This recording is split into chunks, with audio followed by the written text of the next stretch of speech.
Hello friends, ಬನ್ನಿ ಇವತ್ತು ಶೀರಾ ಮಾಡೋದನ್ನು ಯಾವ ರೀತಿ ಅಂಥೇಳಿ ನೋಡೋಣ.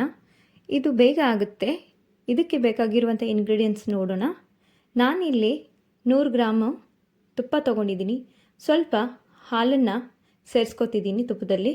ನೋಡಿ, ಇವಾಗ ಗ್ಯಾಸ್ ಆನ್ ಮಾಡಿಬಿಟ್ಟು ತುಪ್ಪ ಮತ್ತು ಹಾಲನ್ನು ಈ ರೀತಿ ಮಿಕ್ಸ್ ಮಾಡ್ಕೊತಿದ್ದೀನಿ. ನೋಡಿ, ಈ ರೀತಿ ಮಿಕ್ಸ್ ಮಾಡ್ತಿದ್ದೀನಿ.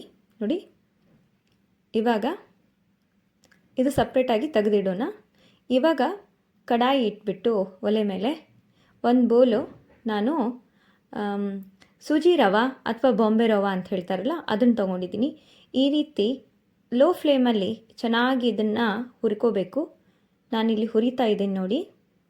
ಈ ರೀತಿ ಲೋ ಫ್ಲೇಮಲ್ಲಿ ಇಟ್ಕೊಂಡು ಚೆನ್ನಾಗಿ ಹುರಿತಾ ಇರಬೇಕು. ಇವಾಗ ಇದಕ್ಕೆ ನಾನು ಸ್ವಲ್ಪ ತುಪ್ಪನ ಆ್ಯಡ್ ಮಾಡ್ತಿದ್ದೀನಿ. ನೋಡಿ, ಇದು ಕೂಡ ಮತ್ತೆ ಲೋ ಫ್ಲೇಮಲ್ಲಿ ಇಟ್ಬಿಟ್ಟು ಇದೇ ರೀತಿ ಹುರಿತಾ ಇರಬೇಕು. ನೋಡಿ, ಎಷ್ಟು ಚೆನ್ನಾಗಿ ಆಗ್ತಿದೆ ನೋಡಿ. ಇದು ಸ್ವಲ್ಪ ಬ್ರೌನ್ ಕಲರ್ ಆಗಿ ಟರ್ನ್ ಆಗುತ್ತೆ ನೋಡಿ. ಇದಕ್ಕೆ ಒಂದು ಬಟ್ಲು ಸಕ್ಕರೆ ಆ್ಯಡ್ ಮಾಡಿದ್ದೀನಿ ನಾನು. ಇದು ಕೂಡ ಚೆನ್ನಾಗಿ ನಾವು ಹುರಿಬೇಕು. ಇವಾಗ ಕುಟ್ಟಿಟ್ಟಿರುವಂತಹ ಏಲಕ್ಕಿ ಪೌಡರು ಮತ್ತು ಒಂದು ಲವಂಗನ ಆ್ಯಡ್ ಮಾಡಿದ್ದೀನಿ. ಇದು ಕೂಡ ಮಿಕ್ಸ್ ಮಾಡ್ಕೊಳ್ಳೋಣ ಈ ರೀತಿ. ಇವಾಗ ಡ್ರೈ ಫ್ರೂಟ್ಸು,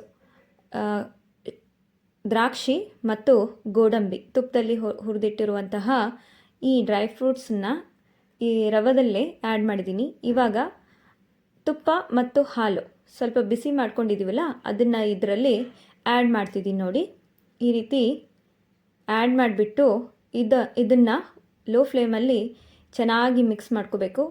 ಇದು ಆ್ಯಡ್ ಮಾಡಬೇಕಾದ್ರೆ ಸ್ವಲ್ಪ ಸಿಡಿಯುತ್ತೆ ಫ್ರೆಂಡ್ಸ್, ಅದಕ್ಕೆ ನಿಧಾನವಾಗಿ ನೀವು ಮಿಕ್ಸ್ ಮಾಡ್ಕೊಳ್ಳಿ. ನೋಡಿ, ಈ ರೀತಿ ಚೆನ್ನಾಗಿ ಇದನ್ನು ಕಲಿಸ್ಬೇಕು. ಲೋ ಫ್ಲೇಮಲ್ಲೇ ಇರಲಿ.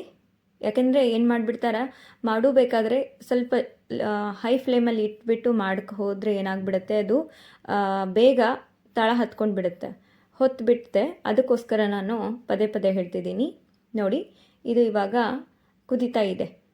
ಇದನ್ನು ನಾವು ಏನು ಮಾಡೋಣ, ಲೋ ಫ್ಲೇಮಲ್ಲೇ ಇಟ್ಬಿಟ್ಟು ಇದಕ್ಕೆ ಲಿಡ್ಡನ್ನು ಕ್ಲೋಸ್ ಮಾಡೋಣ. ಇದು ಒಂದು 5 ನಿಮಿಷ ಅದು ಸಣ್ಣ ಒಲೆಯಲ್ಲೇ ಬೇಯಲಿ. ಬನ್ನಿ ಫ್ರೆಂಡ್ಸ್, 5 ನಿಮಿಷ ಆಗಿದೆ. ತೆಗೆದು ನೋಡೋಣ ಯಾವ ರೀತಿ ಆಗಿದೆ ಅಂಥೇಳಿ. ನೋಡಿ, ಚೆನ್ನಾಗಿ ಅದು ಬೆಂದಿದೆ. ಇವಾಗ ಶೀರಾ ಆಗಿದೆ ನೋಡಿ ಫ್ರೆಂಡ್ಸ್. ಇದಕ್ಕೆ ನಾನಿಲ್ಲಿ ಸ್ವಲ್ಪ ತುಪ್ಪನ ಆ್ಯಡ್ ಮಾಡ್ತಿದ್ದೀನಿ. ಮತ್ತು ಇದನ್ನು ಚೆನ್ನಾಗಿ ಮಿಕ್ಸ್ ಮಾಡ್ಕೊಳ್ಳೋಣ. ನೋಡಿ, ಎಷ್ಟು ಚೆನ್ನಾಗಿ ಆಗಿದೆ ನೋಡಿ. ಇದು ತುಂಬ ಬೇಗ ಆಗುತ್ತೆ ಫ್ರೆಂಡ್ಸ್. ಇದಕ್ಕೇನು ಹೆಚ್ಚಿನ ಟೈಮ್ ಹಿಡಿಯೋದಿಲ್ಲ.